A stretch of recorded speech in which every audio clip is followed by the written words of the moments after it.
right, welcome to episode 2 of the Snobcast. We're going to be discussing Prometheus. As always, this conversation will contain spoilers. We'll be discussing the movie from beginning to end.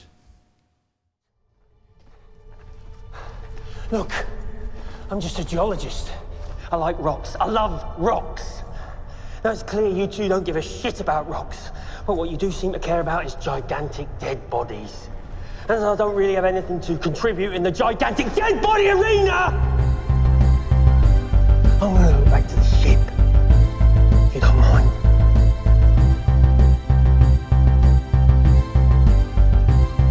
All right, let's get started. I'm your host, Jeff Bateman. With me today is David. Heyo. Steve. Yo. And Joseph. Hello. All right, and today, of course, we're talking about Prometheus. Let's talk about what our expectations were. Think about when you first saw this in the theater. What were you expecting? Expectations probably come from the trailer, right? Mm-hmm. And the trailer was cut in the same exact way as the 1979 Alien. It had that very distinctive sound effect. So it's like, oh, okay, so this is going to be... A horror movie. A horror movie. A sci-fi horror movie. Like Alien, because we all had heard it was an Alien prequel, or maybe it's a remake, and you know that we kind of got over that when we first heard that news. Yeah, because first of all, that doesn't make sense. Like, how can you have both? Like, it's got to be more or less one or the other, right? You would think so. You would think so. I mean, no sane person would do that, right? Yeah. All right. Well, let's get into it. So, the movie starts off. What happens? The opening shot, everybody talks about how great the opening scene is, and you know, it does grab your attention. I thought it was pretty good. It's a pretty good hook, right? You're yeah. Kind of, I don't know if it's a mystery, but you're kind of curious about how it has to do with the rest of the movie. So the opening scene is it looks like Niagara Falls, not Niagara Falls, but some big waterfall. Slowly I turn. And then a very large, pale man with very black eyes drinks some black goop, and then he disintegrates into the ocean, and he disintegrates, and yeah. And he is looking fit, by and the he way. looks really good. Tight bodies, Yeah. loose plots. I think the reason why he killed himself at the waterfall is because he realized that all alone he had no one to spot him. That's true. What if he accidentally dropped one of those weights? Those are kind of, Those alien weights. those alien... they look like skeletons or something. Yeah, so we're not really sure. We get the idea that something is happening because it's showing DNA in 3D. Yeah, he blah, blah, drinks. blah. He drinks the goo. Yeah. He falls in the water. He breaks apart. We go to molecular level. Mm-hmm. The DNA breaks apart and joins back together. But it joins back together Does it to create life. But so it joins back together Prometheus. with DNA that was on the planet already in the water. I think so. Yeah, some Mhm. sort of other like microbes that are in there or something. And maybe that was Earth. I'm assuming it's not, because I think that's actually probably going to be one of the twists they're going to try to pull, is that they didn't really create us. Oh. Or something like that. So you mean all those centuries of Darwinism was correct? All that Darwinism. We'll get to that. Yeah, maybe we could just skip ahead to that, like the idea of science. Like, I don't know if, like, the first Alien was a hard sci-fi movie, but... The first Alien was a standard slasher flick, right? With Except sci-fi- placed in space. Sci-fi trappings. Yeah. Yeah. But I felt like it kind of made more just general common sense than anything that we kind of see in this, where every decision that's made in this movie has to do with what we want to see in the script. And it's kind of like, why would people do that? Well, people wouldn't do it. The script told them to do it. Well, this movie has a lot of sci-fi nonsense in it, and sci-fi nonsense is fine, but it's done very poorly in this. Like, there's a lot of just bad decisions they made, and a lot of bad lines that aren't scientific and don't make sense. Like, cheesy sci-fi and like crazy bending of the rules and physics is usually fine in a sci-fi movie, but I think this movie's trying to be a little more realistic, and they use a lot of scientific terms, but it's usually wrong. Or just a lot of unscientific thinking in it. Or the supposed scientists don't have the kind of curiosity that you would expect a scientist to have, you know, when they're in the situation that they're in. Like, you would expect them to you know, I think perhaps on the writer's part they were afraid they might make it boring by making the scientists too much of brainiacs collecting rocks and being a little closer to how they would behave in that situation. Fuck the plane. I'm gonna keep going. I'm gonna keep rolling even though the plane was rolling. But Fair. like I mean, one example is the taking off the helmet scene. Out of everybody that you talk to, I have talked to many people about this movie, and that is the one scene that they mention. I mean, if they're talking about like, man, that was disappointing or whatever, that is the one thing that they bring up. And there'll be another memorable scene later that we'll bring up that they always mention. It's just one of those things where it's like our Earth-based instruments detect no problems on this alien world. Let's take off our helmets. Why doesn't one character go, wait, but our instruments are as much as we know from Earth, like, or any other planets we visited before. This is still one planet that may have that other thing that we're not ready for. So let's keep the helmets on. And sure enough, there are things out there that they weren't expecting, such as the fucking snake worm rape black goo creatures. Which they didn't respond to like any human being, high or not, Right. would either. Nobody would respond to that. You're trapped in a cave and you baby talk Yeah. a deadly cobra, a vagina cobra. No, look. Even though you haven't seen anything to suggest that this thing will attack you, why are you going to cuddle up with that thing? How No- stupid are you? no Or you're a clue. scientist. The scientists in this movie make a lot of bad decisions, and that's really ridiculous because I think if it was a $2 trillion scientific expedition, there'd be a lot of protocol, Yeah. And I think number one on the list would be don't take your helmet off, but Yeah. they don't seem exactly. to have any kind of protocol or plan, really. Playing devil's advocate, though, like I'm sure just to get it to fit, the writers would say, well, it's not like a government project. It's by this megalomaniac, Well, I can't even because say that- the word. Yeah, this is different Trillionaire. because Yeah, there you go. this is different because it's a private company with so much money at stake. Yeah, like they Yeah. wouldn't have protocol. Yeah. Well, and it's also, I think it's trying to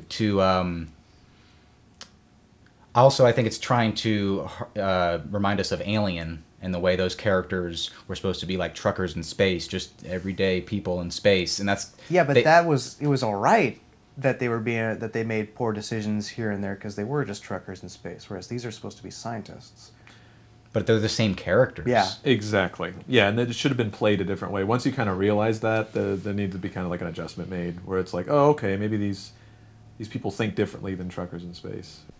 Well, let's talk about the characters. What would you want to see in these characters? We talked about how they're not really good scientists. I would have been happy if they went ahead and just took characters that worked from the previous movies and just implanted them into this one. Well, I think Lisbeth Numi. Elizabeth Numi. Elizabeth Numi was. She's supposed to be Sigourney Weaver, right? Yeah, and I think she did a good job, and her character's all right. Her character acted more or less like a scientist most of the time. Well, she did take her helmet off, yeah. but she fought against it. And she's supposed to be a scientist who gathers facts, and she says, "This is what I believe because this is what I choose to believe." Like, Don't get me started on that believe line. So there's the Ripley lookalike. There's the somewhat supposed to be tough guy Marine guy who's not a Marine, who's supposed to be a scientist for some reason, who we've dubbed Larry Hardy because he looks like Tom Hardy's brother. I really, seriously, when we were watching this movie, I thought that was Tom Hardy for halfway through the movie, and I was like, oh wait, it can't be, yeah. because he's the size of a truck because he's filming Dark Knight Rises. Mm-hmm. But like, I guess he's a character. So after the alien drinks the stuff and dissolves, then we cut to the scientist, and they find a cave painting, which is for some reason important. We should note that they act amazed at finding this cave painting. This is a huge discovery. Okay? This cave painting has been replicated by different cultures all over the world without any possible way of them being connected. So this is a big find. Yeah, which they explain later. You don't know that at the beginning, though. You just think it's a cave painting, and but that's fine. But they are acting Yeah. like it's a big So deal. it gets you intrigued. Yeah. You're intrigued. So then I think in what we agreed when we were rewatching it is one of the best scenes in the movie is watching David kill time. Yeah. That's a great sequence. That should have started the movie. Because Absolutely. honestly, that's something I've always thought about is the long periods of time. If you did, space travel, the time it takes and the cramped space that you're in, and it's fascinating. What I don't understand though is I guess we don't know enough about how that robot technology works. Why couldn't they just turn him off or something? I guess that the idea was just kind of like with Ash in the first movie, is that they needs to be somebody to have to look after the ship, make sure that something doesn't go wrong, or that they can kind of write something if something does happen. Could be his own choice too, because he wants to spend the time learning and watching Peter O'Toole movies. Right. That seems like that's a big part. We should also mention too, like that Ash was an android was a big reveal in the first Alien, and this one you kind of take that for granted. It's kind of everybody's like, oh, you're a robot. Robots are like Nobody likes robots. Yeah, they're like second-class citizens. Like, okay. But that goes back to the idea of having to see the first Alien to kind of get a lot of things out of this movie, because it depends on you knowing all this iconography and characters. So far the movie's pretty interesting, even though we don't like the characters. I think we kind of like David. He's interesting to watch. Yeah. Then we're introduced to the whole crew of the ship. They all come out of cryosleep. Charlize Theron is the first one. She's doing push-ups. She's tough. Because she's tough. She's a tough girl. One. While other people are throwing up, she's doing push-ups. Because she's a tough girl. I bet she threw up. We just didn't see it. Yeah. So we get introduced to her, and she's a real tough one. And then we get introduced to the rest of the crew, which is a real grab bag of cliched characters. Yeah, it feels like Ridley Scott opened up a sampler pack of cliched characters and just dumped it. And why do you feel that way? Do you feel that way because they just don't have any backstory? They feel like they don't have any backstory. They feel like they just started existing once the movie started rolling. I wouldn't say that they're stereotypical characters so much as characters that say stereotypical lines, because they have no characterization other than that. They exist just. There's the biologist who's like, "Oh man, what's going on?" Like they're idiots. I love biology. Yeah, we have the biologist and we have the geologist who's just in it for the money. Mm-hmm. They don't say it, but they say things along the lines of, "I didn't sign up for this," Yeah. What was that guy's name? Falafel. I love rocks. I love falafel. I love falafels. I love rocks, and I love making money. Do you know how hard it is to find falafel in deep space? Very hard. All he got is Chinese food. I know, they have tons of chopsticks. Okay, so the grab bag of characters, right? Yeah, so we introduce them. We are introduced to the crew. We find out they were 2 years in cryo sleep, and then they wake up and they get briefed on the mission. They get a holo briefing. A little holo introduction, followed up by a little Rubik's Cube show. By analyzing the information we have from everything to beginning to end, we assume that someone approached these guys and said, "We're not going to tell you the mission, but there's a lot of money involved, and you're going to go into cryosleep for 2 years, and you're going to go to the other side of the galaxy. Are you in or out?" Sign me up. Yeah, that's basically what happened. Right? Everybody said, "Yep." Haha, yep. Yeah, so that's one of those things. I mean, that's something. I mean, I feel like that's something that would come up in a screenwriting class. If I wrote that, and brought it to school, I'd get an F. That's one of the biggest crimes of the whole movie, is not developing why these guys decided to go and cryosleep for 2 years for no reason at all. I don't think you would get an F, but your instructor would definitely say, like, you probably want to rethink that. You should develop this a little bit more. Ridley Scott help you with this? Yeah, this seems like a Ridley Scott screenplay, and it's more perplexing with all the twists that happen later on, as to why it has to be so secretive. Mm-hmm. What's secret? Oh, you mean the mission is secretive? Yeah, we don't really know why. And that scene with the Rubik's Cube and the hologram, that's where a lot of bad science really starts. We find out it's all based on this ancient alien theory. Talking about there's a 5-planet system that are aligned, and the only system that matches it is this one out here. And, I think you need a few more measurements than some dots on a wall to define, a very specific system in the middle of space. Yeah, you should give them their kudos. They were able to really kind of how many stars did they have on there? Like 7 stars? Something like that, And yeah. they're like, oh, we know exactly where to go. Yeah. Yeah. And oh, what do you know? There's a little moon right there. Yeah, they, with the setup, it could have worked if they had developed it enough as to why, therefore, this means this. If Ridley Scott and the writers wanted the story to be about these engineers that came to Earth and made us, couldn't they have thought of a different way they left evidence instead of this bullshit conspiracy theory? I don't know. Maybe you're saying that it was an invitation to come visit them? come on, knock on their door. Yeah. It led them there. I mean, that's what the movie is telling us. Yeah. That's the kicking off point for the movie. Yeah. Mm-hmm. But I mean, they could have just misread the cave paintings. Well, what would those You know, kids?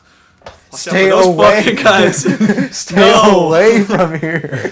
No. Do we have any hint that it could be misread? Look out for these. Yeah. Do not go here. Go anywhere but here. Wow. That'll be the big reveal in the sequel. Dun, dun, dun. Cut to David's face. Oh my. Oh, we definitely should not have gone here. I am just ahead. I am not. Oh, you know what? Actually, they could put the robot legs on David's head. Just walk around. He's just a head and 2 legs. Where were we? We're so lost. We are so lost. Yeah, so there's some bad science in that scene. The guy says Darwinism. She talks about this is what I choose to believe as a scientist. And the only reason that is in the movie is to say like, oh, okay, she's a scientist, but she also has faith, quote unquote. That's the only reason it's there, right? Yeah, because the movie thinks it's making some sort of commentary on religion. Or it thinks it's being like John Locke and whoever, the guy who cries all the time, John Cryer? Don't even start. We're not Michael getting Fox, into that. We're not going into laws. Michael Foxbender. Matthew Fox. I want to see that Photoshop by the end of the day. I want to see it. Michael Foxbender. So they get the mission explained to them. Nobody's on board. Everybody seems to be against these 2 scientists. And they're wishing they would have told them this before they left Earth. It's like, man, I really could have. It's kind of your own stupid fault for leaving on this mission without being briefed as to what it was about. Right. Yeah, and then we land on the planet. They're flying in. They find some sort of pyramid structures, and he says God doesn't build in straight lines, which is just another. He also says that during a scene in which they're trying to find the place that they're going to. So they make it kind of seem like they didn't have any way to kind of plan ahead of time. That bugs me, though, because that is a quote from the Ancient Aliens show on the History Channel. Is it really? I don't remember that. Yeah. Wow. When they're talking about the Nazca lines. They say God doesn't draw in straight lines? Something like that. So, but they said they found straight lines, so aliens therefore did it. Well, of course, because God doesn't draw in straight lines. Well, it's like intelligent okay. design. Yeah. So Ridley Scott obviously saw George Tsoukalos. He saw Giorgio Tsoukalos, and I think he ate it up. Yeah. He loved that hairstyle. But that's the perfect example of using this weird, vague kind of high school theology versus science. I don't even know if it's theology versus science. Seeing giant straight lines disproves intelligent design? No, We're still stuck on this. It proves intelligent design because God does not. Oh, whoa. No, you said God does not draw in straight lines. Yeah. So seeing giant straight lines on a planet disproves. God exists. No. Proves It, that God it exists? proves alien life. Yeah, that was more annoying me on that the level? fact of the alien life, because he's already implying that God created the planet, and then the aliens... Like, the aliens didn't create the planet, What? though. No, God doesn't draw in straight lines. Already implies that God created the Earth. Right. Something else created these natural-looking things that are in a straight line. Okay, got it. Got it. Do you understand what I'm Okay. saying? And it's possible that Larry, You just blew my mind, Jeff. that Larry was being facetious because, he's kind of out there to prove that God doesn't exist and meet some aliens. That must be a difficult relationship because she wears a crucifix all the time. All the time. All the time. All the time. In Even fact, probably during some of the times. What? Yeah. even after, well, we can't skip ahead. Keep going. Yeah, so they land on the planet. They say something about terraforming. He wants to open his Christmas presents, so they go.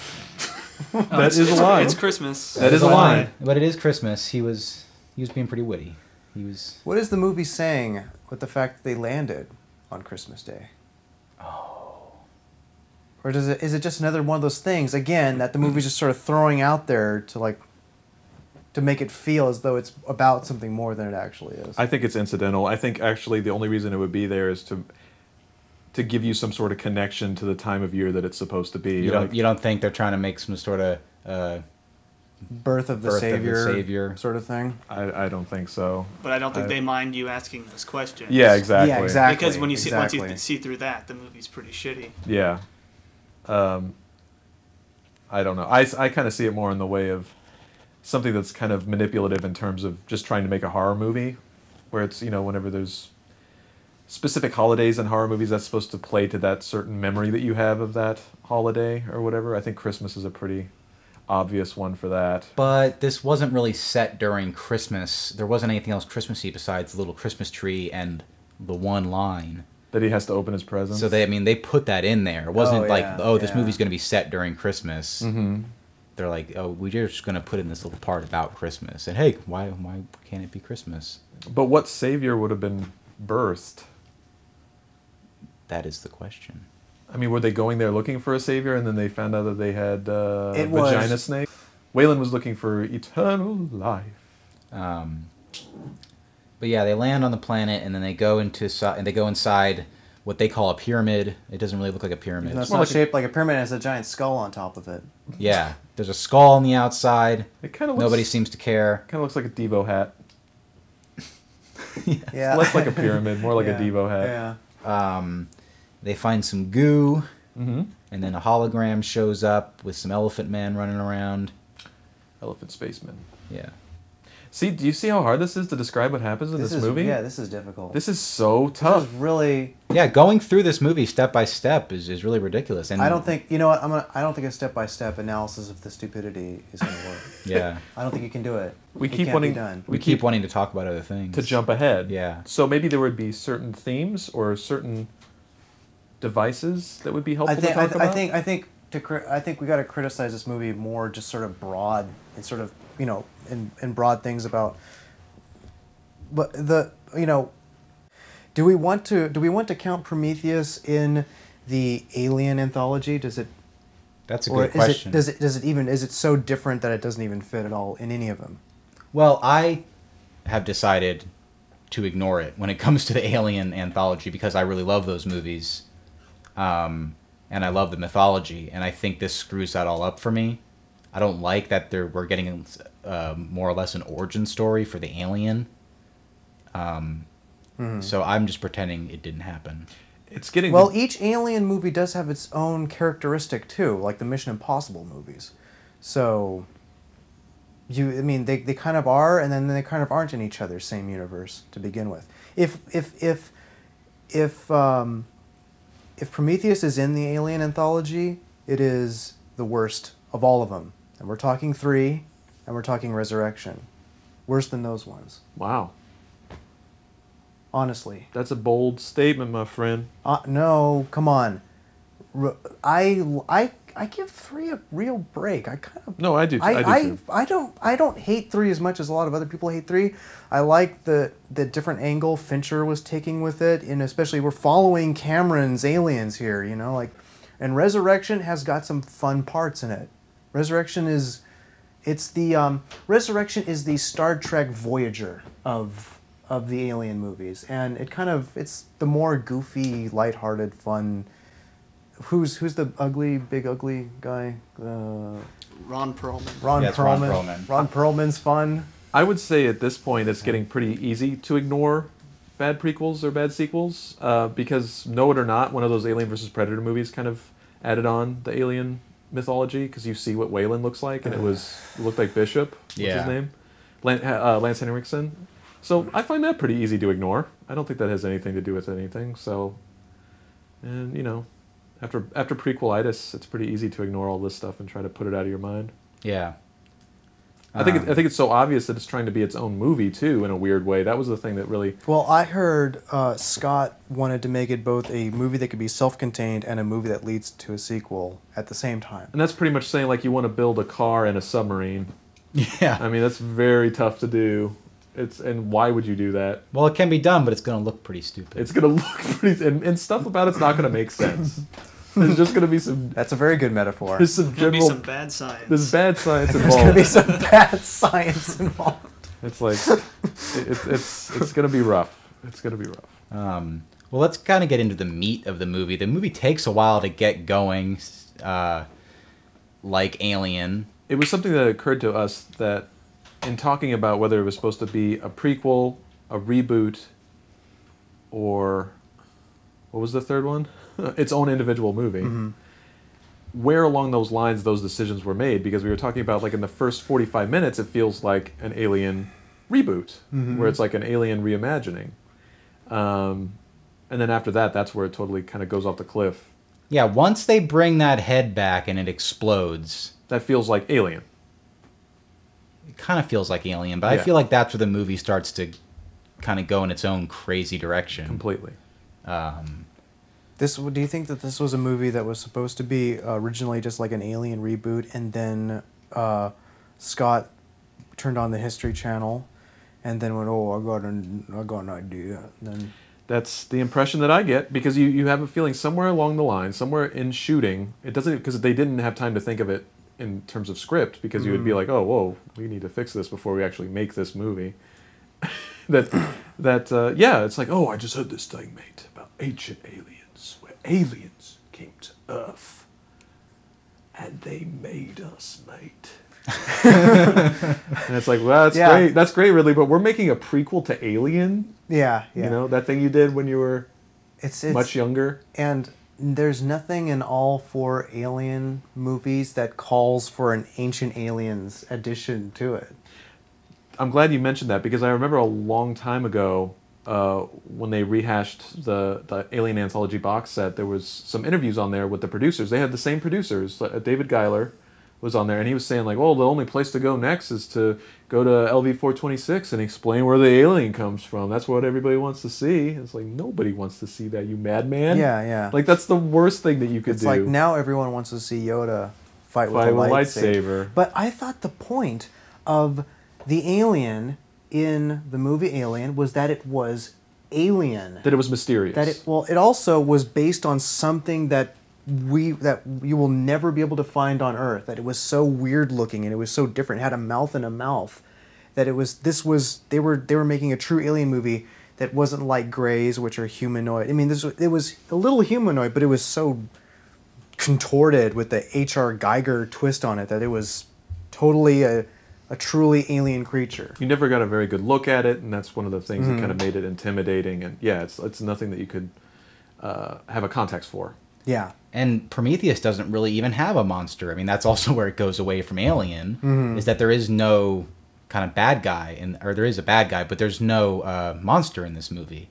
One of the common themes through all of the Alien movies, too, is that the corporation, quote-unquote, is the bad guy. Does that kind of continue on into this movie, do you think? Or I think Wayland's the bad guy in this movie. Okay. And you can sort of argue whether or not David is, which I think is what makes him the only interesting character in this movie. Because you're not really sure what his motivations are. You kind of have a feeling that he's jealous or he feels resented by people, but he's not supposed to have feelings. I think it's a combination of like, both. He is jealous, but then they are also jealous of him, or at least Larry Hardy is.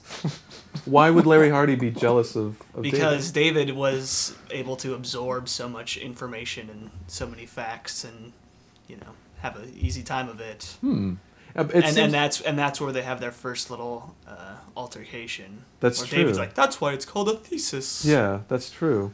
It would make that would be much more interesting if I felt like Larry Hardy was an actual scientist and not just like this football player that they brought onto the crew. Right. Yeah, just bros in space. Yeah. But then yeah. there's a lot of parts where it seems like David's feelings are hurt, which he shouldn't have in the first place. Exactly. So that's what we were joking about, the Wait. idea of them like bridging Blade Runner universe. And Does David have feelings? you get an impression that he does, Okay. but he's also supposed to be an android. He's supposed to be programmed that way. I think that's what that line is in there. It's like, oh, well, I wear a helmet because Well, yeah. you people are more comfortable dealing with me with a helmet on, or whatever the line is. You don't like my smelly face. I look like an effeminate British man because you prefer effeminate British men. You know, I don't know what the reason. And doesn't Larry Hardy say something along the lines of like, "Well, it's a good thing you don't have feelings, bro." Like, Yeah, yeah. You've been feeling so much stuff right now. And remember when it did that snap zoom into David's face and a single tear came down his cheek. Oh, I do have feelings, though. I do.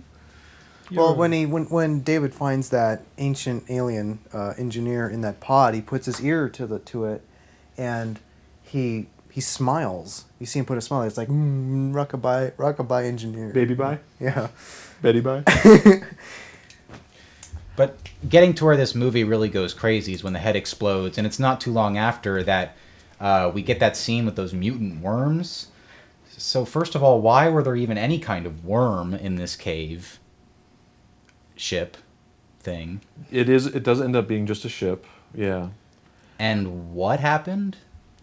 Well, we had a couple Black goo. We had a couple guesses on that. Either those the worms that you see initially are indigenous and being mutated, or this goo, whatever it is like super semen or something, and it's just creating and genetically mutating things at an incredibly advanced rate. I think that's what it is. They were originally little worms, but then David messed with one of the pots. The goo came down out of the pot, and then you see the worms festering in the goo down there. Because you do have that one throwaway shot of them walking around, and there's those little mealworms, and I'm guessing. I mean, that's the best educated guess you could make in this movie. Yeah, no, that makes sense. And it's not done. Yeah. It's not done in a way that's like, ooh, oh man, there's so many clues in here, and you could figure it out. It's kind of like it's all just mishmash. But I mean, maybe when they go through that hatch and the door unseals, that's the spaceship, and then the outside is the cave system built around it. Okay. Well, So they bring the worms into the spaceship from the outside. from the outside. Okay. Because that was terraformed in there. But here's my question: what were the hologram elephant men running away from? I'm assuming it's some sort of squid monster like we see later in the movie. Wouldn't that have been hologrammed as well? Yeah, why not? Yeah. Yeah, they don't really explain that. Maybe the way the hologram technology works, you have to like be... Well, wait for the sequel. Yeah. I mean, is that really what we're doing at this point? We're just like, oh, all will be answered, and why all of these plot holes are That's in this movie. what this movie does most of the time, and that's really not fair, because that's not a movie. That's not a movie. No. That's half a movie. No. And that's what it comes down to with me, is just like this idea of like, you can be ambiguous, that's great, but you kind of have to have an idea when you're creating it as to what the answer is, which I feel like that's what the ambiguity in Blade Runner is, where it's kind of fun to argue one way or the other. You at least feel that there's like a foundation of something underneath, and it gives you enough to take and speculate over. Like, even if the writer had one idea and the director had another, and they're totally opposing, they both put those ideas in there together to where you could kind of make up your own opinion and it would make sense in terms of the story. That did not happen at all in any form or fashion in Prometheus. It was kind of like, let's make it up. Let's make a movie as we go. That's what it felt like. Yeah. And so you can't get attached to any of the characters or anything. So they get attacked by the snakes. One of them just dies. The other one comes back as like a zombie monster later in the movie. And there's also the black ooze that is given to Larry Hardy, which just makes him really sick. You think he would have turned into a zombie throwing people around the place and stuff like that? That's a really good point. He ingested that stuff, but he didn't really transform. He just had a bellyache. He just had to be set on fire. He just had a little worm in the eye. Yeah, he just had little eye worms. And they toasted him. So David takes some of the black goo in his little man purse. He brings it back to the ship. He cracks it open, pulls out a little blob. And what does he do with it? He gets it on his fingertip, and then he decides to go speak with Larry Hardy. And Larry Hardy, because he's a character we can't identify with and he's unscientific, feels as though the whole mission has been a complete failure, even though they have before them a wealth of newly discovered evidence which is above and beyond the moon landing. It's above. There was the moon landing, and then there was this mission that they're on right now. I feel like it's above and beyond finding that cave painting, which they were. That's why I brought that up. Is like, this is a big discovery. There's like, oh, this is the biggest discovery that not only we have made, but this is a huge step for humankind in its history. And then they land and they find this warehouse with all these jars and all that stuff with a human face, a giant human stone face, and they're like, And then so Larry I've had Hardy better. decides to drink and slump himself on a pool table and go. The reason why he's Space depressed pool. is because it is space pool. It has shiny billiard space balls. billiards with the chrome billiard balls, of course, because it's the future and it's space. And so he decides to slump himself on that billiard table and drink himself into a depression because he wished he could have spoken with them, and they couldn't find any sentient beings to speak with. Yeah. So therefore, to him, the mission was a complete failure. Finding a humanoid life form on another planet isn't enough for him. No, you got to be able to talk sports with the guy. What do you think? What are our chances? Being able to take the head into another room and analyze the head was not good enough, So, To be fair, they didn't so much analyze it as they did blow it up. Right. They promptly ran electricity through it and blew it up. Because they were doing science stuff. They were doing science stuff with the head.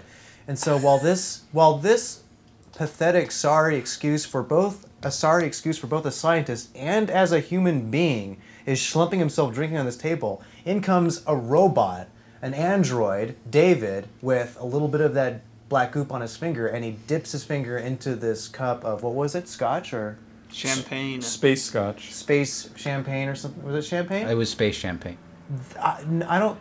You wonder, did they really realize what they were doing with this scene? We've got one guy who's supposed to be a scientist who is neither a human being in terms of how he's behaving with the situation, nor is he a scientist in how he's reacting to the evidence that they found and their place in mankind's history as to what's going on. And then we've also got an android who is possessing the human quality of curiosity, and not only that, he's seeing what's going to happen if he makes Larry Hardy ingest this black goo, which is an experiment he's running, which is science.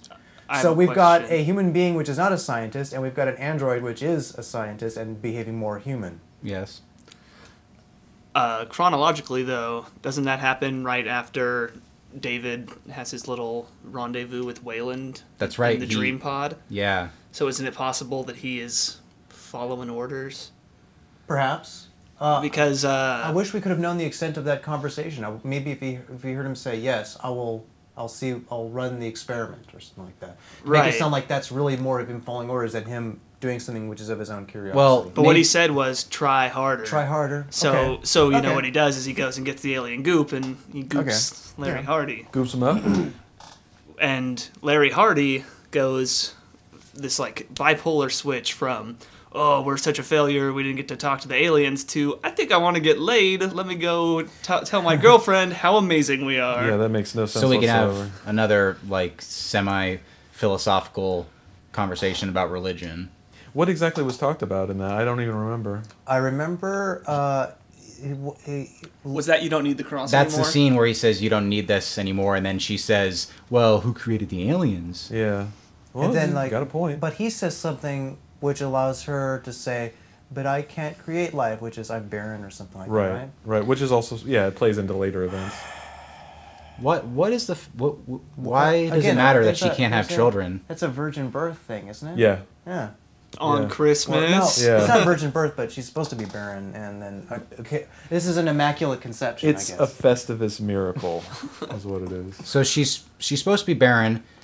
I'm glad you brought that up because I can't think of a reason why that's in the movie. But bringing up the Christmas thing, It's a miracle. yeah, It's a Christmas miracle. Mm-hmm. But I mean, that whole scene is very awkward to begin with because they just had this sad conversation. She's a little teary-eyed over the fact that she's talking about how she's barren and she can't conceive children. And then Larry Hardy goes, I know the solution to this awkward moment. I'm gonna jump your bones right now. And it works. Yeah, it works. Wouldn't the thing about her being barren have more effect if it was something like a storyline from the second Alien movie where like she finds a surrogate daughter, that type of thing? Because I was trying to think of what is the reason that this bit of information is in this movie, and the only thing I could think of is to kind of play into the thing later on where it's like, oh yeah, 6 months pregnant or whatever it was. It's like, that's impossible. Yeah. I'm barren, and I've been in cryostasis for like 2 years, and I don't really like men,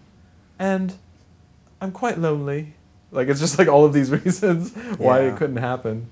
But like, why else is in there other than I guess that vaguely symbolic reason that you brought up? What else would that be in there for? I don't know. Again, it just feels like there is more.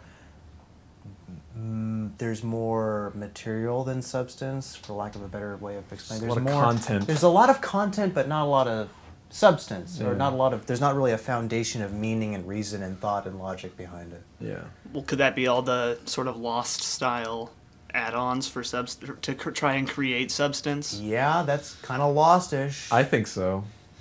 Yeah, there's a lot of kind of big questions and kind of, big ideas that make you think. And if you don't pay attention, it seems like it's really smart, Mm-hmm. It's kind of like a Banksy, graffiti art, where you see a violent image and a peaceful, cute image just put together and slapped on a wall, and you think, for your first inclination is to go that something deep is happening, but nothing really deep is happening. It's a juxtaposition, if you will. if you will. Yuck, yuck, yuck. Speaking of juxtapositions, Yes. How about that tone business? Maybe we should talk about that. I think that's one of the most important things in terms of just putting a story together. And I think that's what we were talking about. It's like it kind of has to decide what you're supposed to be feeling at what time. And at least in 3 different parts of this movie, it decides that it wants to have it both ways. Mm-hmm. You're supposed to be terrified and tense, but you're also supposed to be filled with wonder. And it's very tough to do in the course of like 5 minutes, which is what it tries to do. I'm kind of reminded of when they were showing the behind the scenes of them trying to edit together episode 1, where we had a goofy moment with Jar Jar Binks, and they're trying to intersplice that with the with the intensity of the Darth Maul fight, and also the dog fighting happening outside, and you're kind of all over the place. You don't know quite how to feel. They did a better job of trying to mix it together in Return of the Jedi, which we had the cute Ewoks fighting the stormtroopers, and then there was also the stuff happening up there in the Emperor's palace. I think that all of those events, though, kind of connected with each other. The Emperor was saying, like, hey, these are your friends are going to die, you better join me, blah, blah, blah. And then, like, there was the battle on the ground, the battle, Lando was in the space battle. The stuff happening in the Emperor's palace, that's more about internal conflict. Yeah. But it all connects. Like, we know all of these characters and all of these events are happening in this larger story event. The things that are happening in Prometheus would be Larry Hardy dying of the disease, and then the magical wonder Disney scene with the hologram galaxy. You put it kind of gently. He didn't die of a disease. He was burnt to a crisp by Charlize Theron with a flamethrower because she didn't want him coming onto the ship. Yeah, let's talk about that that scene. I'm not really sure. I felt like Charlize Theron in that scene because she burns him, and the look on her face is, "What's going on?" Because I don't feel like the movie even knew what we were supposed to be feeling at that point. Yeah. I don't even know. I thought we were supposed to be sad because we cut to Lisbeth going, "No, Oklahoma, where the wind blows." Yeah. She's crying no, and the music does get kind of sad, and it turns slow motiony, and it's in soft focus, and it feels like it's supposed to be. And it does a gladiator thing. It does a fade to white. Yeah. And then she wakes up in that bed, and that's when she finds out she's pregnant. Yeah. But back to him being before he was torched. I couldn't help but think how much better that scene would have been if he just like wandered off into the landscape. Why did he have to die right then and there? He could have just said, like, forget about me, like, I'm lost. There could have been something other than him being flamethrower. Well, she had the flamethrower already. And I think that kind of hurts to die from space worms. Yeah. So he kind of wanted to end it.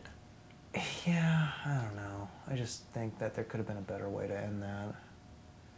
There could have been a better way to do a lot of things in this movie. And that's ultimately the point. That's why we're having such difficulty, I Well, think. again, when you talk about dealing with him being sick, it leads back to the central stupidity of the characters. And why didn't he go to sickbay with his worm eyeballs? Like, why did he have to bro it up and tough it out? Yeah, I got worms in my eyes. I don't care.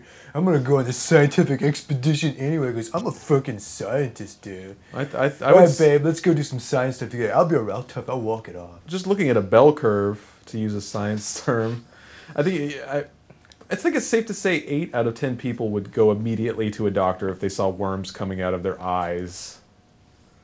Is that safe to say? I think that is safe to say. How wouldn't the world's toughest, ballsiest man, after seeing worms crawling out of his eyes, don't you think he would be like, okay, I gotta go see a doctor. He doesn't have insurance. Damn you, Obama. Goddamn pre-existing conditions. So, again, that cuts also to these supposed human beings aren't even really being human beings, for us to relate to. Because everyone in the theater's screaming, go tell somebody. Yeah. Get your freaking eyes looked at. Yeah. Kill yourself. Maybe David has a vaccine. Now, of course, that's kind of silly to think, but maybe he's Mr. Know-It-All who's been analyzing this crap, and you're on a ship full of scientists. Maybe the combined powers of their minds could come together and they could solve this problem for you. Use your minds to help us. Actually, it's interesting that you bring that up because that seems like a natural scene to have where he'd be like, hey, David, what is going on with me? And seeing his reaction would give you a clue onto what his stance is, right? Like if he reacts like, oh, I don't know. Or if he's like, yes, this is... I have no idea. I have no idea what's happening. Keep it going, though. We'll just have to see what happens and Yeah. get you in cryostasis and bring you back to Earth. Yeah, then we would know, okay, so he's in on that. It would kind of give you a hook into the movie, basically, instead of being incredibly baffled. And throughout this movie, I think what we're hearing with our criticisms is we are constantly yearning to be part of this movie, but this movie doesn't want us to be a part of it. We're actually fighting, and we're trying our best to involve ourselves in this movie, but this movie will not have it. It will stop us every step of the way from getting Every in. time you think you're going to like this movie, it throws a vagina worm at you, or exploding head, or a squid baby. Well, in its own way, I think it's kind of interesting that we had talked about The Master before, because that's also kind of a difficult quote-unquote movie that you kind of feel like, oh, well, maybe I just wasn't paying attention, like maybe I missed something. But it's in its craft, it's being kind of vague or ambiguous. But in this one, it's not in the craft. It's you missed things and you feel confused because there aren't any answers there. Because what the problems that we are seeing in this movie is due to negligence. Yes. I don't want to say not caring, but not realizing that answers need to be put in to some extent. I don't really know if it's so much negligence. I think these guys knew what they were doing. They just... It's not that they weren't paying attention to things or let things get out of control. They wanted to be confusing. They think that that's a good thing.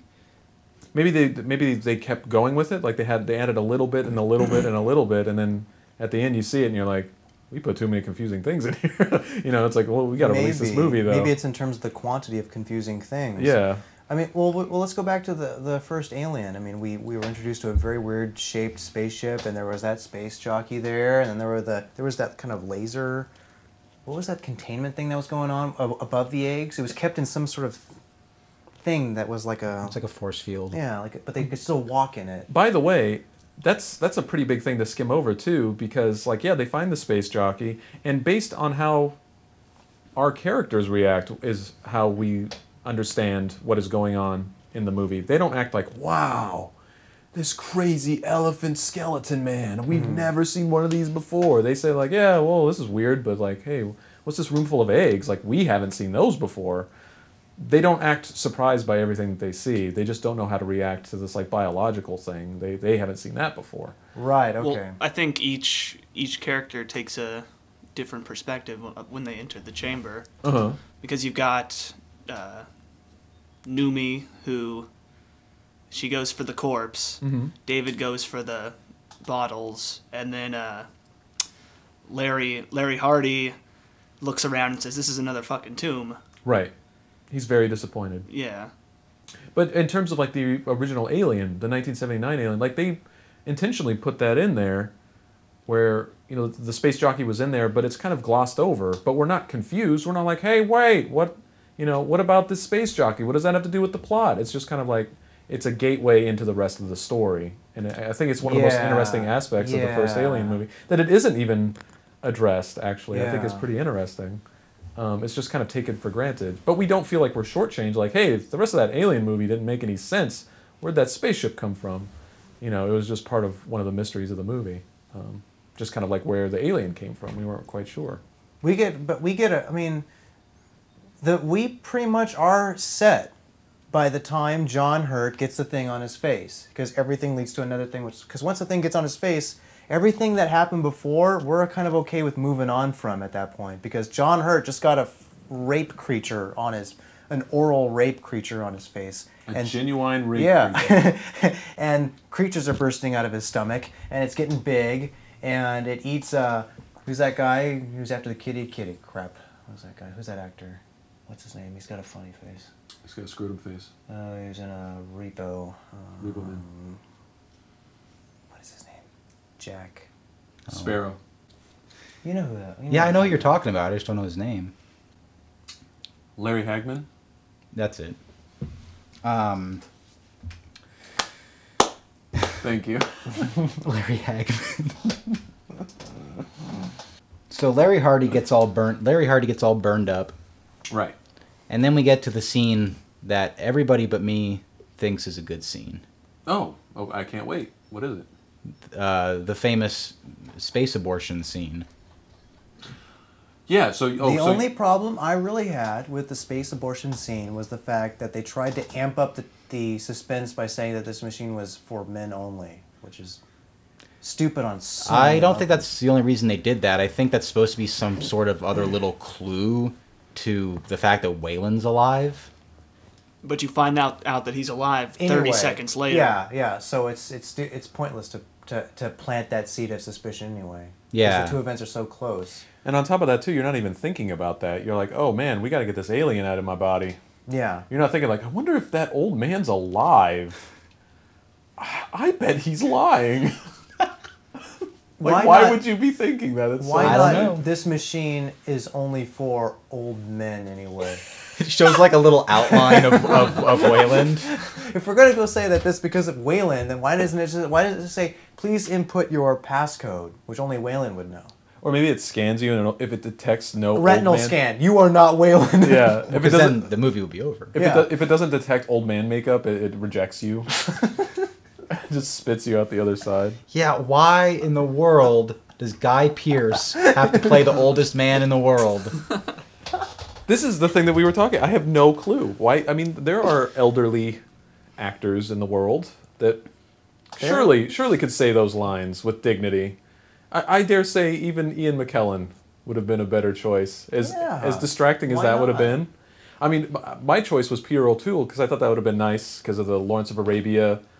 But I mean, I guess my point is that there's so many different things that you could do. I don't know why that was the thing to do. Other than maybe, just in terms of business, they needed another actor that people knew. I guess people know Guy Pearce. Do you know Guy Pearce? Do you know who he is? Would that bring you in? When you say Guy Pearce, I think The Time Machine. Okay. Ooh, wow. I saw The Time Machine. That's really what Guy Pearce does for me. Is I just think Wow. about So Time not Machine. Memento, not The Proposition. No. I'm thinking of The Time Machine. Interesting. But Guy Pearce in old man makeup is just one of those weird decisions this movie makes that it didn't have to. Mm-hmm. You know? Well, let's go back to that space abortion scene and why you didn't like that. Yeah. Yeah. No, I'm just curious. I'm just because I What's the thought big idea? out of a movie that's really all over the place. I think that was the closest to body horror, like the original kind of That idea. was sci-fi horror right there. It had sci-fi and it had horror. She's being cut up by a machine. I just didn't care at all about really? what was happening. Really? Maybe that's because I was so checked out by that point when I saw You the know movie. what? You could have started the movie with her getting the space abortion, and I would have found that to be a really tense scene, even though we're just being introduced to her. She's only 2 seconds old in my mind, and she's getting in that machine. I would have still been pretty, you know. There's Scary. also a correlation, I think, in all of our minds between aliens, the 4 Aliens movies, and creatures bursting inside of you, Yeah. bursting out of you. That's creepy. And, that's the only thing that really reflects back. Maybe that's why I didn't like it, Prometheus. because it felt like it was a scene they had to do or something. I felt like the reverse. I felt like they had to do it, but they found a new way to kind of Yeah. dress They it up found in a way way. to do it. I think They that's found a way to dress it up in I a way you think haven't seen before. That's one of the you know? few actual creative parts of the movie for me, is because this is a surgery machine. How many other movies have a surgery machine in it? I'm sure like UA Bowl probably has some Perhaps, movie but that has a surgery machine, not only do we have a surgery machine, which is an interesting thing to see, in action, but it's being used for something other than what it was meant to do. Mm-hmm. This is being used to extract an alien out of it. So the stakes and the levels of the weirdness of it all, that's actually pretty interesting, and they executed it pretty well, and the special effects were all right, and when it's cutting her open, that's creepy, and when it's separating the parts, opening it up, that's creepy, and when the clamp goes inside, that's Why? creepy. Why is that creepy? Were you afraid it wasn't going to work or something? Because the thought of getting cut up is it's an unsettling. It's just Yeah, I think I think what he's It's saying. horrifying. What he's saying is that that's the only part of the movie that you could put yourself into. And a lot of it was shot from kind of her perspective Mm-hmm. too. Looking down the stomach from the heads over the shoulder and stuff like that. Of course, it did exactly what I would expect would happen, but that doesn't make it any less disturbing that it was happening. And she pulls the umbilical cord out, and Maybe I'm just so desensitized, and like I said, I really didn't care about the movie or the characters by that point. It didn't do anything for me. I did cringe when she pulled that umbilical cord out. That's pretty gross. I should note, we all had different points in the movie where we checked out, and I think all of our experiences were like we're going to give this movie a shot, and it wasn't, and that's what's so weird. There wasn't one spot where we're like, this kind of crossed the line. And I think I checked out the earliest. I think you did, yeah. And your checkout was when? During the briefing scene where she says it's what I choose to believe.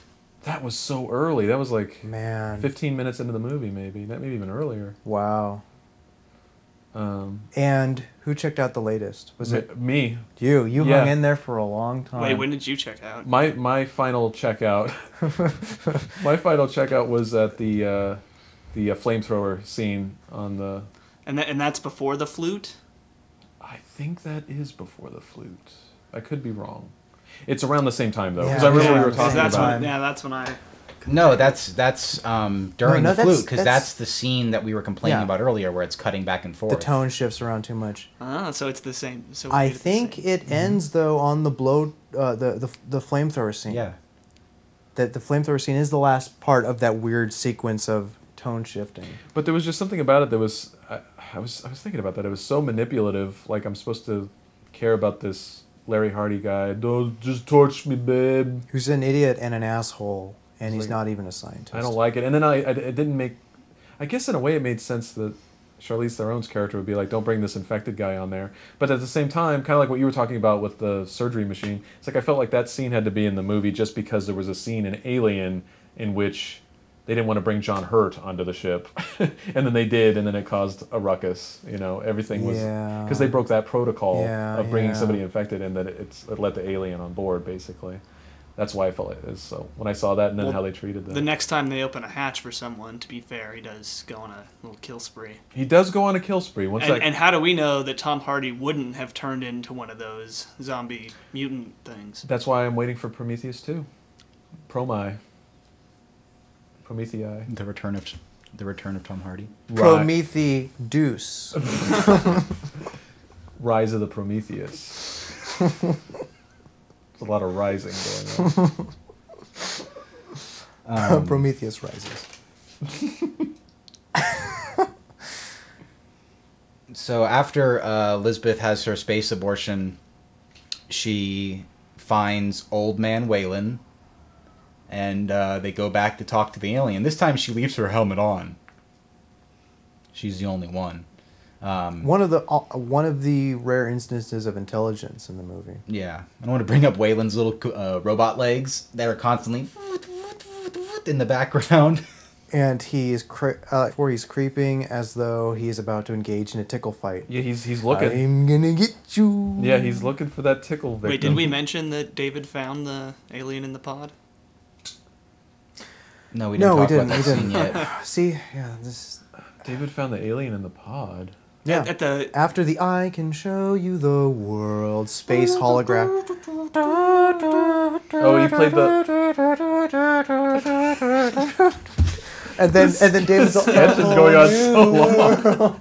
a dazzling place I never knew, and he's holding the earth. Not when I'm dying, babe, I'm dying.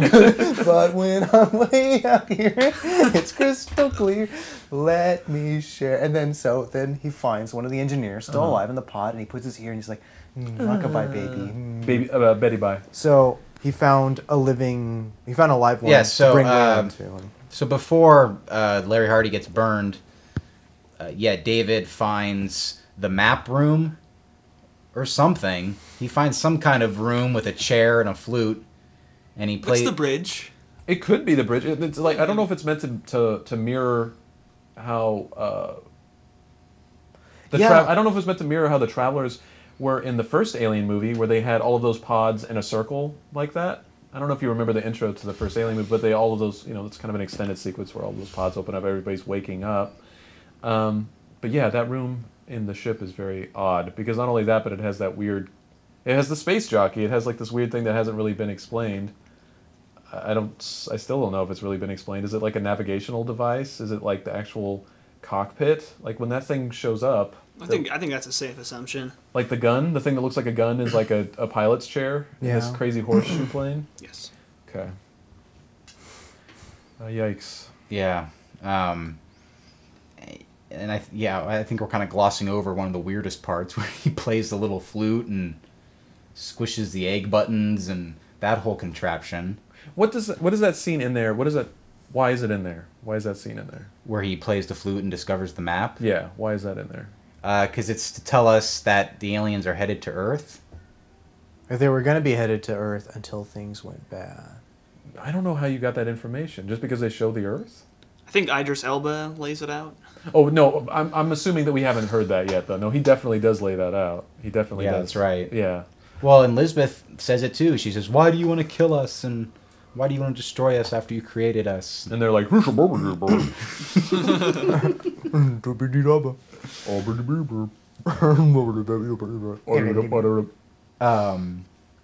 that scene's... I would have liked to have known what David said to the engineer. Yeah, wouldn't that be interesting? What if he was like messing with, like Wayland's like, yeah, say hello, and he's like, I am your king. What if he said I like, bet you can't rip my head off and smash this old guy with it. Oh yeah. what if he says like, your mother snores or something? Oh. Tuk tak. Tuk tak me la cook. Is that what he said?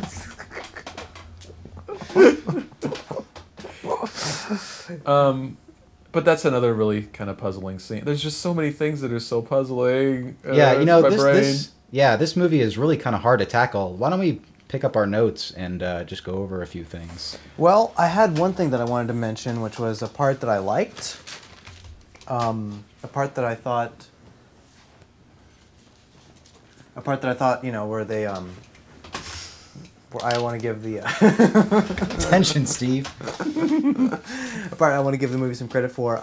I noticed a lot of times in science fiction movies and in science fiction TV shows, when we see a spaceship flying through outer space, and especially when it's intergalactic, the ship is being lit by some kind of unknown light source, which is kind of like the sun, but it's too far away from the sun to be the sun, because once you go to the distance from the sun that Pluto is, the sun is pretty much just another star out there, and it's very, very dark out there. And it's always kind of bothers me when ships are supposed to be out in not in deep space, but far away from any other star or any other system, and it's being lit by some big bright light source, and you never find out what that light source is.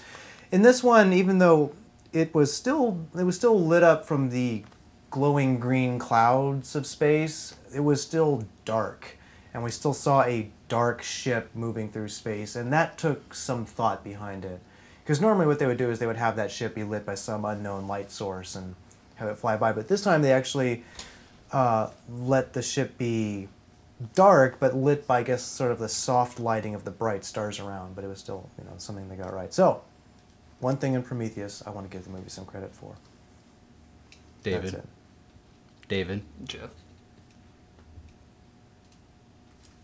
don't you have a note you want to talk about? What are your findings? You're a scientist.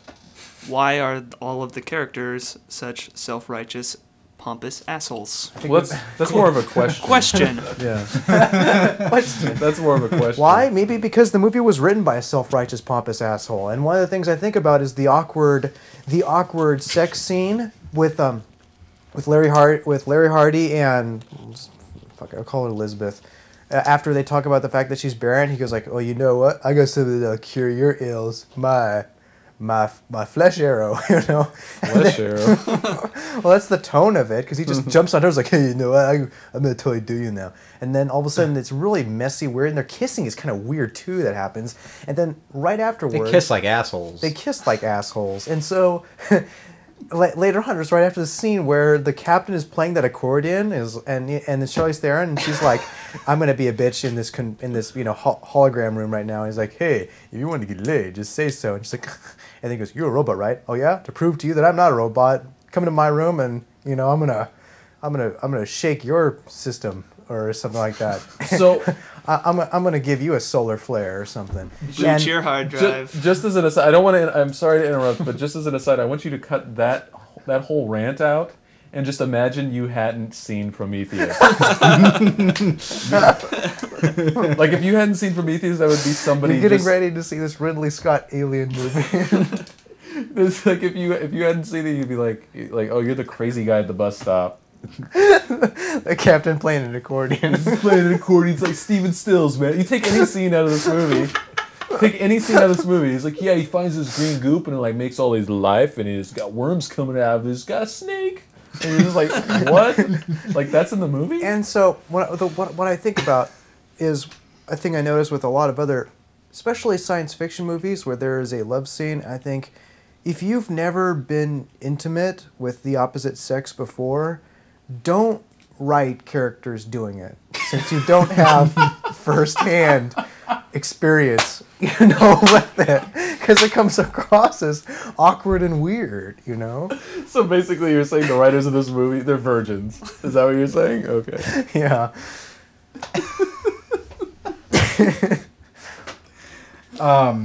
Way to alienate the audience. Yeah, wow. really. You're going to get a cease and desist.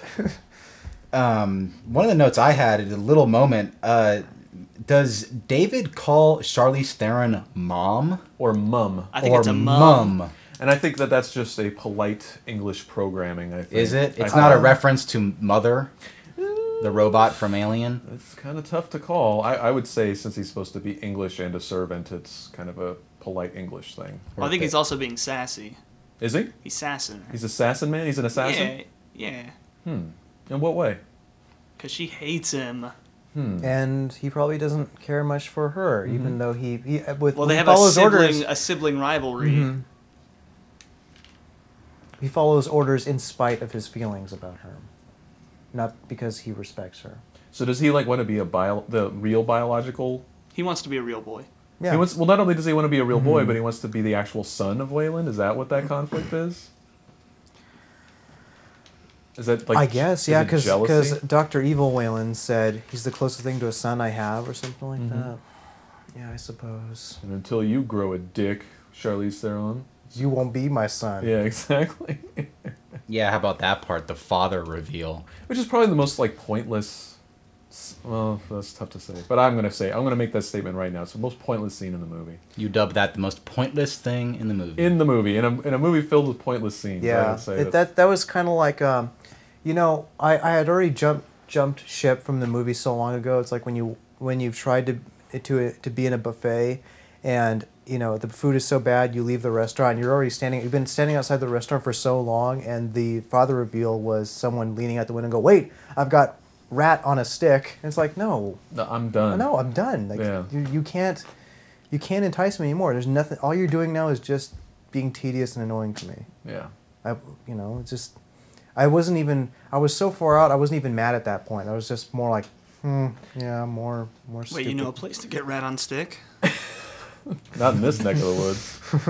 Well, I think it's whenever you do that final kind of like, all right, I'm done with this story. Whenever you check out, that's when it starts to become funny, not like annoying. And I think that's what happened to me, where it's just like, this is so ridiculous. And she says it in such a reveal kind of way. Father. Dun, dun, dun. Like, and I hate to harp on this and sound obsessed, but there was a scene like that in Matrix Revolutions.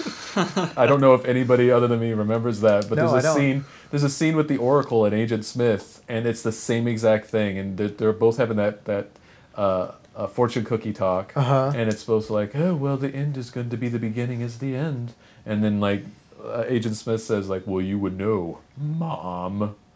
And everybody in the audience that was still there is supposed to go, oh. you know what's funny? My brain decided that information was that we could make no use of this information. We are deleting this from the archives. You were just Deleted that whole movie. You were just waiting for the S&M clubs. But that's what it reminded me. Again, like all of this kind of like pomp and circumstances of the Matrix sequels is what reminded me of. That, and definitely that scene where it's just like, what does this have to do with the plot or the meaning or the characters? And You delete that part of the movie and it doesn't change a thing. It doesn't change the squid alien. The Yeah. movie could have left right after, they had their little talk about a king must fall, and then that would have been it. And Well, that's another curious thing too, is like, why did it have to be so literal? That's the thing that's also kind of twisting my brain now. Is like they go out of their way to bring back one of those quote-unquote engineer guys to fight the giant squid, to be impregnated, to have the quasi-alien come out. It's like, well, we knew we were watching an Alien prequel. Like, we understand that these events and all these mutations are going to end up leading to that original movie. Did we literally have to be like, oh, wait. But there's people out there. it looked like they maybe forgot. And they had to do it at the end? We didn't have a xenomorph in there, did we? Well, they didn't really, even at the end they didn't really. It was just kind of like this quasi one. It wasn't. No, it didn't have little things on the back, and it didn't have a lot of. It was kind of smaller. It didn't have a lot of the shape, the stuff it needed. You think somebody was like, oh, where's the alien? The mouth in the mouth was different. Yeah. But there's people out there who saw that ending and it like clicked for them. Like they didn't even think about that until it got to the end of the movie. Oh, and then they're like, Yeah. alien. What if? What if that alien? It all just ties together, doesn't it? It became the other alien. What if, man? Can you imagine? So it's like a baby alien? It's like an alien inside an alien in a dream, man. So are there people who have seen Prometheus but not any of the Alien movies? I imagine so, and like, not that out of the people that I've talked to, but that would be really interesting to find out. Like, what did you think of this movie in which you have no gateway to? Right, Yeah, and are they yeah. going to go watch Alien and be like, oh, that had shitty graphics. Yeah, exactly. And they call them graphics. I can't play this movie. Out of my notes, probably the only one that I really want to bring up is the thing that I keep coming back to. I summed it up as, what do dreams have to do with anything? I don't know if the whole being able to read dreams when you're in cryostasis, whatever you call it, was just a cool idea that he had. He's like, let's throw it in there, mate. And that was it. Boy. But that has... What if we could... I have to do what I always see pictures of Ridley Scott. I always see him with his arms folded and kind of slumped to one side. You need a cigar. Yeah. What if we could read the dreams when they're in the pods? Yes, sir. Right away, sir. We're on it, sir. Uh-huh. Good. Now, when you introduce the characters for the first time, introduce them in reading a dream sequence. We want that to Okay. be Oh, the no. first thing. Let's. We've seen this movie. I've seen it twice now. Twice, right? I've seen it 3 times. 3? Twice. Now. How many? Probably 5 or 6. All right. So, what happened in that dream? The first one? Yeah. Yeah. She's talking She's to her talking father to her father. about her mom that died. No, Well, even so, what does that have to do with the rest of the movie? No. Let's try to stay in that dream. Okay, I'm there. And try to figure out what happened in that dream. Okay. Doesn't she ask, like, what happens to us when we die? And he says, like, we go to heaven or something like that? I don't know. We don't. We Yeah, and you she wanna watch says, the "How do you scene know again? that?" He says, No, "That's I don't what wanna watch Is that that where he scene. says, "That's what I choose to believe"? Yeah, I know it. I know that's what it ends on because that's a line that sticks out. I guess. All right. So the point, I guess, that I'm coming to here is that dream sequence is exceptionally unmemorable because none of us can figure out what happens in that dream nor what it has to do with anything else. I just remember being really confused. Is like, whoa, is the rest of the movie gonna be like this? When I saw it the first time, I was like, is it gonna be weird pixel vision? Like, it can't possibly be, right? Is this supposed to be 3D? Yeah, is this like 3D pixels? But I think it's, yeah, on several levels, it's kind of difficult to introduce your characters that way. And also, the information that's in that little scene isn't useful, and actually we don't know what it is. And it doesn't lead to anything else really, except that conversation that David has with Lisbeth before they find the alien in her stomach. Mm-hmm. I watched your dreams. What does it mean? Not really anything. Just something to talk about, I guess. Your dreams are entertaining. So I watched your dreams and some stuff happened. Yeah, you got an alien inside you. Oh yeah, by the way. By the way. And the only other thing that I wanted to mention that I wrote down, it's just general complaints about, is this an alien movie, is it not an alien movie? Why name the planet LV-223 when nerds know that the planet's actually LV-426? I thought it because it wasn't supposed to be the same planet anyway. That is insanely confusing. Yeah, why even have an LV? If it's not supposed to be the same planet, then you could name it anything. It could be Jupiter for all we care. Why not have it in this, like what? Yeah, why name it something so similar to for people who aren't super nerds, but like me, I don't remember the exact number, but I knew it was LV something something. So when I saw that, I was like, oh, it's the same one from. I thought it was the same planet. Well, yeah, why wouldn't it be? Unless they've set up, have they gone to just like a ton of these planets in the same system that have been? Because at this point, when they're exploring the universe, obviously they're just like they're not even giving them names. It's like we ran out of Roman gods, so they're like, all right, this is the LV system. And this is like the fourth planet, from that system and blah, blah, blah. So they're just giving him numbers so you can kind of have a loose idea. Mm-hmm. But what? Like, it's in the same... Just in terms of the mythology. Is it in the same system? Yeah. And, like, if it is, why? Like, did they just set up a whole bunch of planets with all these weapons on them? Why did they set up all these weapons on them? Did they want us to find them? Are they weapons? Are they weapons? Was it just them, like, kind of messing about with genetic material and it kind of got loose and destroyed their civilization? What? Who are they? What's happening? And who are we? Are they Mormons? They could be. We don't know. We don't know. They might have been Mormons. They're so white. Muscular? There could very well be muscular Mormons. I wouldn't discount it. Space underwear? Whoever thought in a million years you'd be seeing a white muscle man fight a squid monster in an alien movie? That's exactly my point. Yeah, Well, I never would have thought the ending of the how- movie would how- have been that. How you were talking about there wasn't a monster in this movie? There was. He was just a monster for 30 seconds. That's true. When he comes storming after her, tyrant from Resident Evil style, coming through, and he's out to kick Lisbeth's ass for... For some reason. She seemed like the only one that had a genuine interest in wanting to know his motivation, and he wants to kick her ass. She seems to be the only one that had any kind of real respect for what was going on and who these guys were. She wants to know why do you hate us or something like that, But he's got this, he's gunning for her, because your friends crashed my ship, I guess, and so I'm coming to kick your ass. He just wants to kick some ass. Yeah, because he's that higher being alien that he's supposed to be. He wants to come in and start kicking some ass, pro wrestler style. World Wrestling Federation alien is coming for her, and she defends herself by hitting them. Is that supposed to be the guy that was piloting the ship that they crashed? Like he landed, he's like, I'm fine. Is that what that is? I thought that's what was going on. That's what I thought too. I thought it was the same guy. I thought there was only one left. That's what I thought as well. And he tried to space jockey it up. They crashed his ship, and then he's like, what? and somehow he knows exactly where she is, right? Right. Somehow, I guess he crawls out of the rubble, is like, and somehow, David knows he's going after her. Because remember, he's like, he's coming for you, right? Well, that's like, because he's- David's head was on the floor in that room. When he got up, and you could tell by looking at him that he was going after Elizabeth as he disappears Yeah. over the edge of whatever rubble there was. Clearly.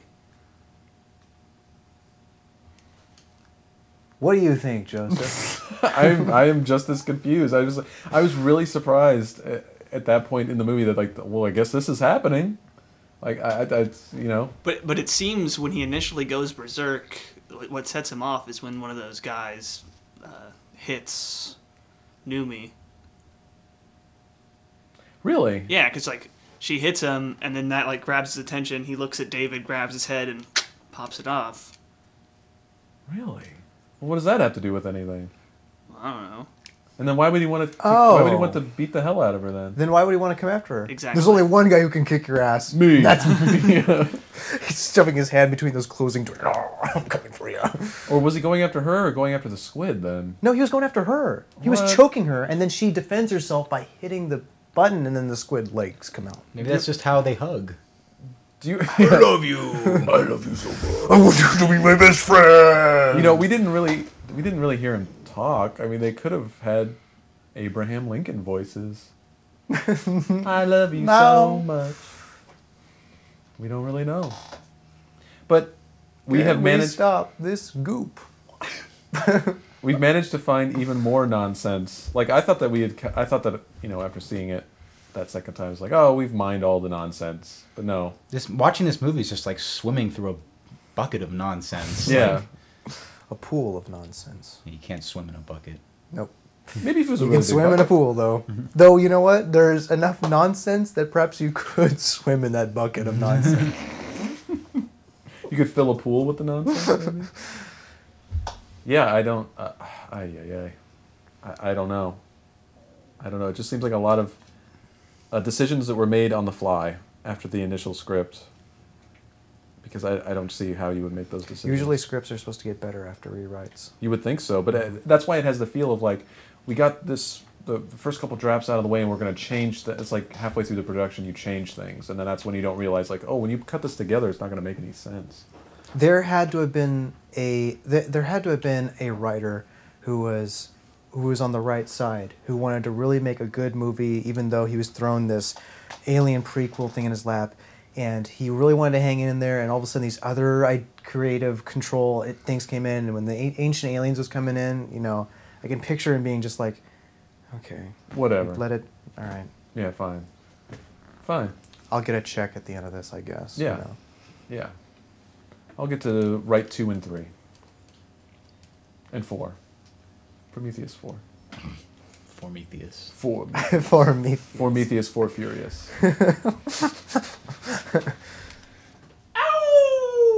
Thanks for listening to the Snobcast. Please send feedback to thesnobcastfeedback@gmail.com. Check out our Facebook, Tumblr, and YouTube accounts, username The Snobcast. And remember, never take your helmet off in space. These are ancient civilizations. They were separated by centuries. They shared no contact with one another, and yet